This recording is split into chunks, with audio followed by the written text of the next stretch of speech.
Assalamualaikum warahmatullahi wabarakatuh.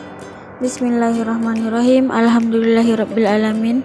Wassalatu wassalamu ala asyrafil anbiya'i wal mursalin wa ala alihi wa sahbihi ajmain, amma ba'du. Yang saya hormati Bapak dosen pengampu, Bapak Dr. Nur Habibullah, SPDI, MPDI, dan teman-teman sekalian yang berbahagia. Baiklah, langsung saja, perkenalkan, nama saya Nurlia Faiza. Saya dari kelompok 10 ingin memaparkan materi saya yang berjudul Hak, Kewajiban, dan Keadilan. A. Hak. 1.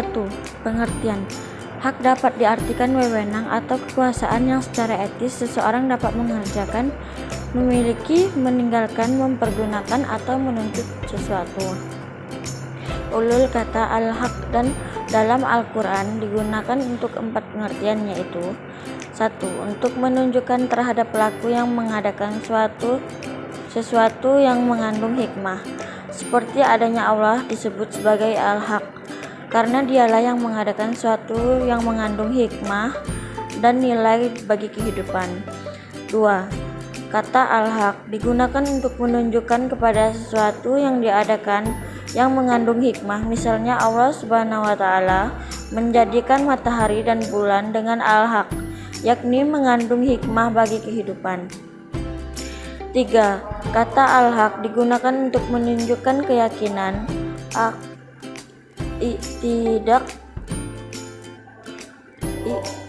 tidak terhadap sesuatu yang cocok dengan jiwanya, seperti keyakinan seseorang terhadap adanya kebangkitan di akhirat, pahala, siksaan, surga, dan neraka. 4. Kata al-haq digunakan untuk menunjukkan terhadap perbuatan atau ucapan yang dilakukan menurut kadar atau porsi yang seharusnya dilakukan sesuai dengan keadaan, waktu, dan tempat. 2. Macam-macam dan sumber hak. 1. Hak legal dan hak moral.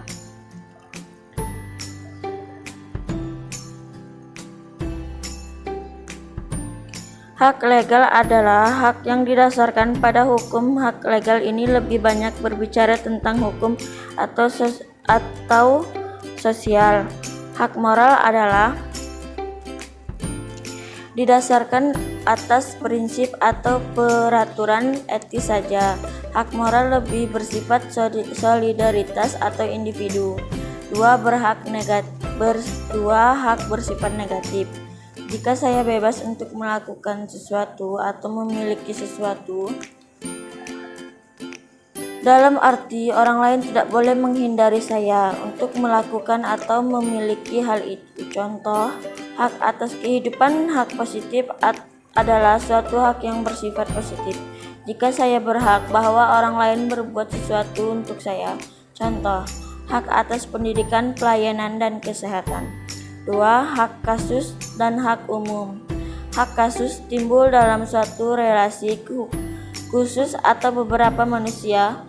Hak umum dimiliki manusia bukan karena hubungan atau fungsi tertentu, melainkan semata-mata karena ia manusia. Hak asasi manusia. 4. Hak individu dan hak sosial. Hak individual di sini menyangkut pertama-tama adalah hak yang dimiliki individu terhadap negara. Contohnya, hak beragama. Hak sosial di sini bukan hanya hak kepentingan terhadap negara saja, akan tetapi sebagai anggota masyarakat bersama dengan anggota-anggota lain. Inilah yang disebut dengan hak sosial. Contoh, hak atas pekerjaan. 5. Hak absolut.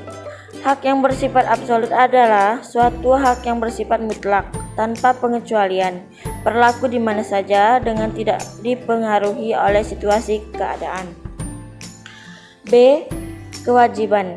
1. Pengertian kewajiban adalah suatu beban atau tanggungan yang bersifat kontraktual. Dengan kata lain, kewajiban adalah suatu yang sepatutnya diberikan. 2. Kewajiban dapat dibagi 3 macam, yaitu A. Kewajiban individu atau pribadi.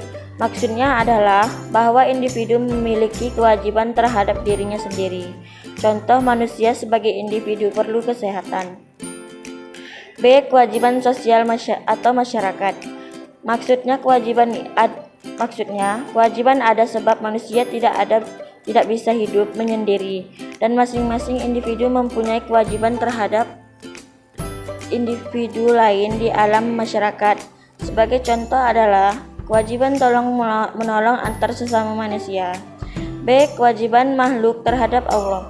Maksudnya individu tidak dapat lepas dari ciptaannya, yaitu Allah, karena Dia menciptakan dan memelihara alam termasuk manusia ini, sehingga kewajiban sebagai hamba ciptaan hanya ibadah. Contoh, individu yang ibadah artinya sempit bagi orang Islam adalah berkewajiban sholat.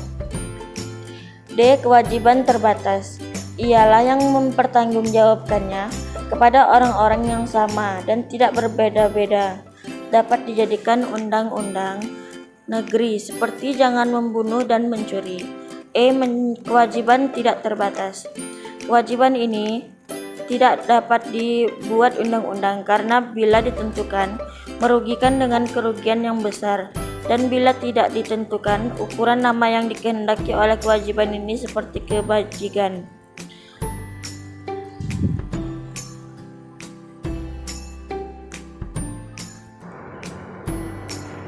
C. Keadilan.